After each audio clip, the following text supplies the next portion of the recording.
SBC Media. Welcome to iGaming Daily, analysing the news from the betting and gaming industry all over the globe. Supported by SBC Summit Barcelona, the industry-leading conference bringing you the future of sports betting and iGaming.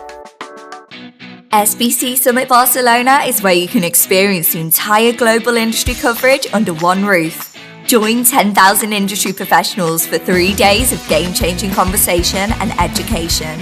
Get your tickets now at sbcevents.com. Reported today on Payment Expert, Klarna Kosma, the open banking platform from the buy now, pay later firm, has been shut down after less than 18 months. This isn't the topic to be discussed further in today's episode of iGaming Daily, sponsored by SBC Summit Barcelona. But the news did open a thriving debate in the SBC office regarding open banking and its potential evolution within iGaming. And joining me to discuss all things open banking today is Payment Experts editor Joe Streeter. Hi Joe, how are you? Yeah, I'm doing okay, thank you. A thriving debate on open banking is very much also where I thrive. So yeah, it's been a good day, and it was a good weekend as well. I saw not to start on a lighter note, but I saw Oppenheimer. Have you seen it yet? I haven't. I haven't been to the cinema since 1996. So, Wow. Okay, well, it's worth breaking that trend for Oppenheimer because it is 3 hours of cinematic genius. Really? Okay. Well, perhaps I'll consider not waiting for it to come out on streaming services, but don't hold your breath on that. So, perhaps if we turn our attention a bit more back to something the listeners might be interested in, rather than my cinematic habits. And that is the future of open banking. So perhaps just as a starter, could you tell us a little bit about sort of how significant open banking is within the gambling industry and what sort of potential it has to develop? Yeah, definitely. And firstly, let me commend you on as smooth a transition as you're ever going to get from Oppenheimer to open banking, because that was very delicately done. But open banking in gambling, as we've been speaking about today, it's massive. It has the potential to be massive. It's, as we've seen in other spaces, the tech is really sort of transforming payment journeys across retail and across e-commerce.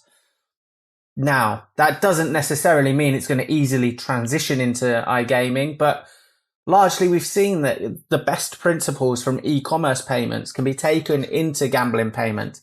It takes time, but they can be taken there, and they can the iGaming payment journey can benefit from them. I think one of the key benefits, one of the key hurdles, I should say, talking from a UK perspective, is a little bit of a lack of maturity. And I think that's something we need to overcome before we truly see the benefits of open banking when it comes to boosting efficiency in the payment journey in iGaming. Okay, so we've seen in sort of continental Europe, in particular in Scandinavia, open banking has become a really important payment tool for gambling operators. But for those of us less familiar, perhaps those of us based in the UK, what sort of elements of gambling can open banking be key to evolving? Well, I think I'm going to cast your mind back now, Martin, to the review, the white paper review. It's almost it seems like a long time ago now. It was a long time coming, but it almost seems a distant memory now. But I think one of the big moments, one of the big sighs of relief for the iGaming industry and for customers as well, or you say customers, I mean players, was that checks, affordability checks, especially for the vast majority, are not going to be overly intrusive. But that does present a challenge as well. I think it presents, because there are going to be affordability checks, obviously. They need to be there. They're essential to safer gambling and to a safer gambling climate, but they aren't going to be overly intrusive on the majority of customers or players.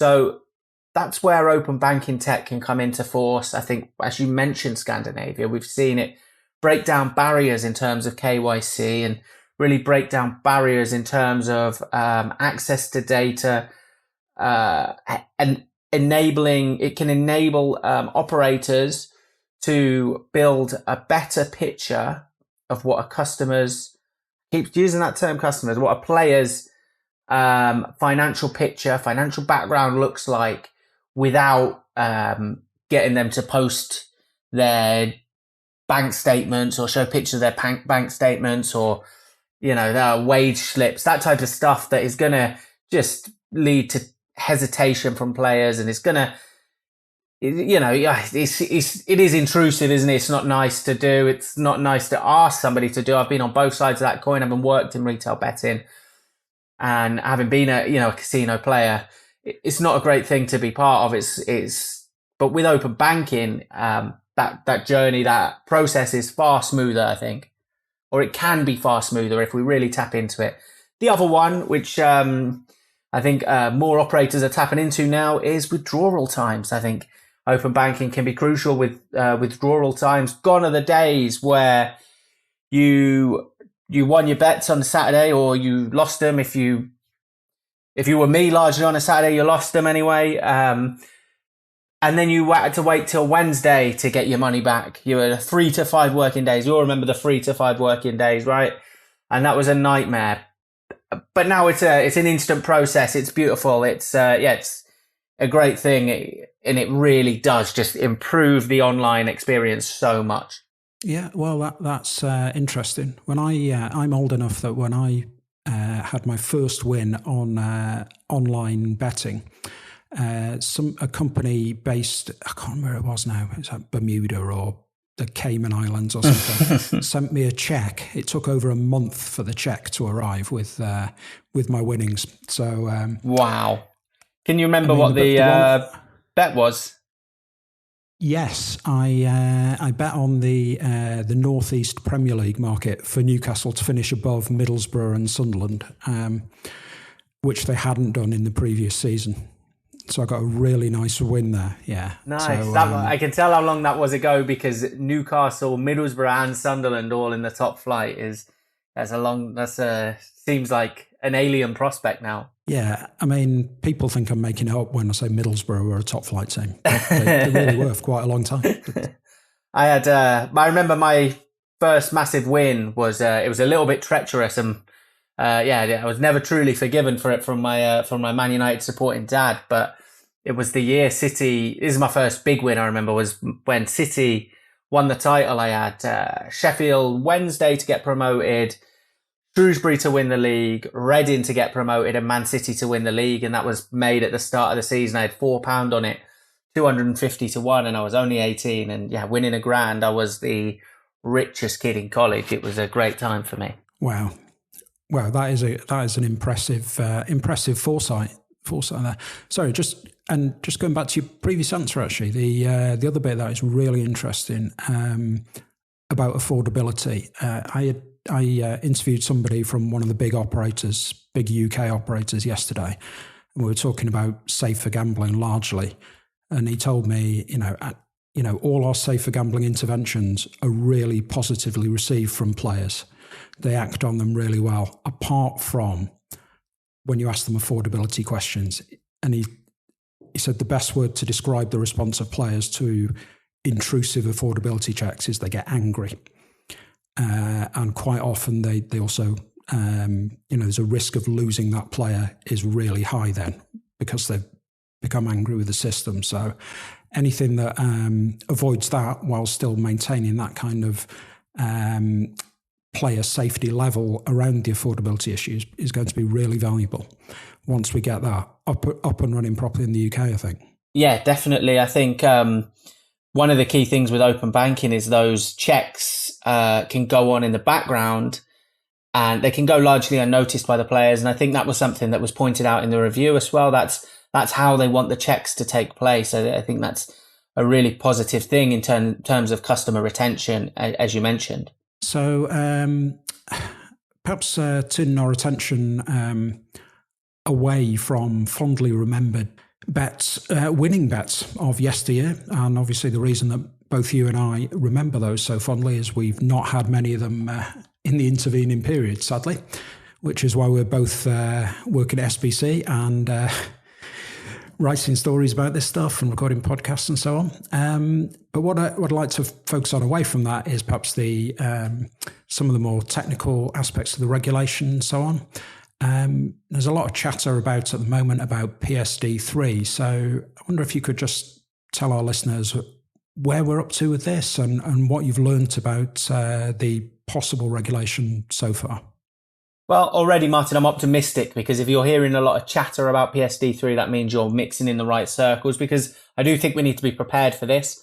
Likely, we are at least a couple of years away, but at the heart of PSD3, and I spoke to Forta about this earlier in the week, it will be data sharing. I think there'll be some stability brought to data sharing. I think what that will lead to, and it sort of relates back to open banking, is stronger communication between banks, processors, PSPs, and merchants, and the whole payments ecosystem. In turn, I think this is just going to boost the customer journey. If we're prepared for PSD3, I think this will boost the customer journey, and it can enable banks to eradicate friction from each aspect of the customer journey as well.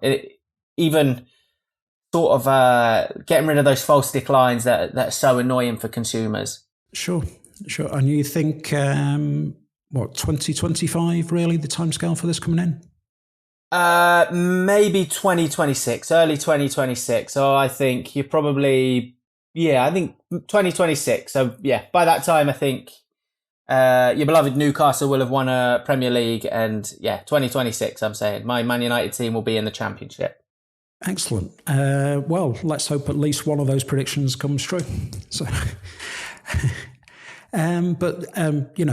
just to finish off there, I think what you've been outlining there about what you think might be in that regulation is all very positive. Payments such a key driver for the economy, getting that right. Anything that governments can do to improve that is a real positive for everybody, both industry and consumer, I think. So be interesting to see how that develops.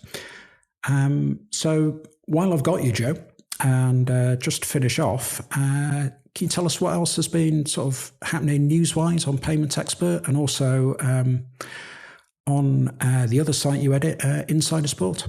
Yeah, well, I think I keep with the theme of the podcast and keep it payments. I think you're 100% correct in what you say, that payments, they can be a big driver of, and an efficient payment ecosystem can be a massive driver for economic growth. And that's very much what we are seeing a focus on in the US with the Fed now. It's obviously taken a little while for it to launch, but we're at its launch now, and really exciting times in the US with the Federal Reserve bringing the Fed now to the fore. It's another focus on instant payments. I think the US is replicating the priority of Europe with this focus on instant payments. They may have suffered from a lack of regulation, a lack of regulatory bodies in this space in recent years, but the launch of Fed Now is something that can really bolster the US economy and provide a real boost for the US payment ecosystem. I think, that's a big story. And another one to keep your eye on, a bit more of a niche one, a bit of a bit of a wacky one, but it is interesting nonetheless, is the bitter row between Nigel Farage and Nat West that we've seen taking place in the UK. I think this is an important story, not just because of the significance, because it's taking mainstream news, but also because I think it's important that banks, especially the main banks, don't get dragged into a culture war at a time of economic hardship. I think people's perception from all angles of the political spectrum, their perspective on banks is very important. I think if there's a level of distrust there, especially at this economic time, it can be very worrying. So interesting to see how that develops. And interesting I know you worked in PR. I know I would describe you as something of a PR guru. Interesting to see how NatWest handle this one, because it's a bit of a nightmare for them. Yeah, they made a really serious error PR-wise in initially backing Alison Rose, I think she was called, the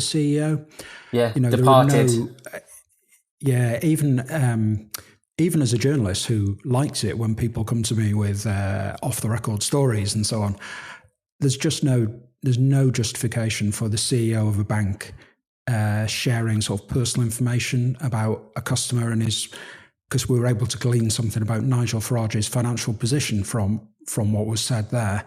The CEO of a bank can't do that. So for the board to back her initially, rather than saying, sorry, thanks, you've done a good job in many ways, but you've got to go at this point, that looked awful. And I think there'll be some ongoing fallout for the board of directors from that hastily taken and ill-judged decision, I think. But we'll see how that pans out. It could have been nipped in the bud, and I think the interesting backdrop here is there's a whole debate around, the growth of sort of the cashless economy.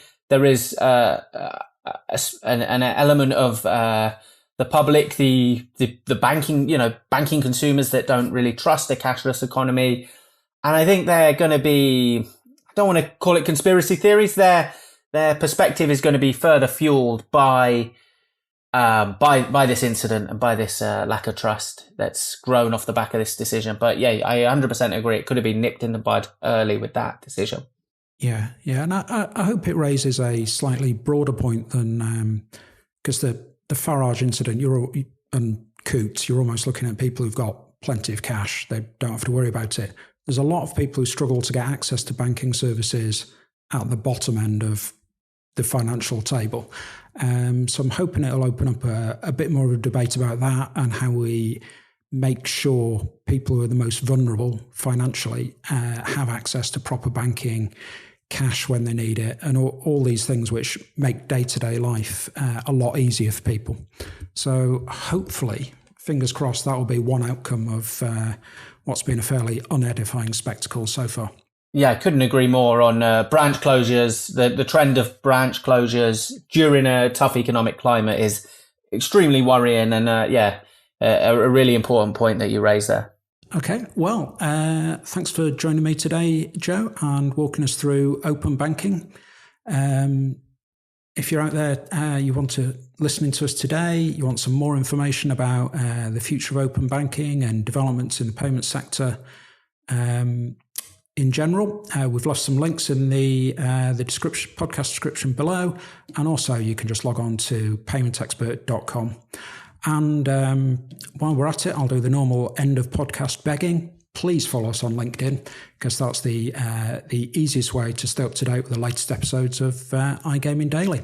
So, Joe, thank you again, and to you out there, the listeners, thank you and goodbye. Thank you for listening to today's episode of iGaming Daily, brought to you in conjunction with SBC Summit Barcelona, being held at the Fira Barcelona Montjuic on the 19th to the 21st of September.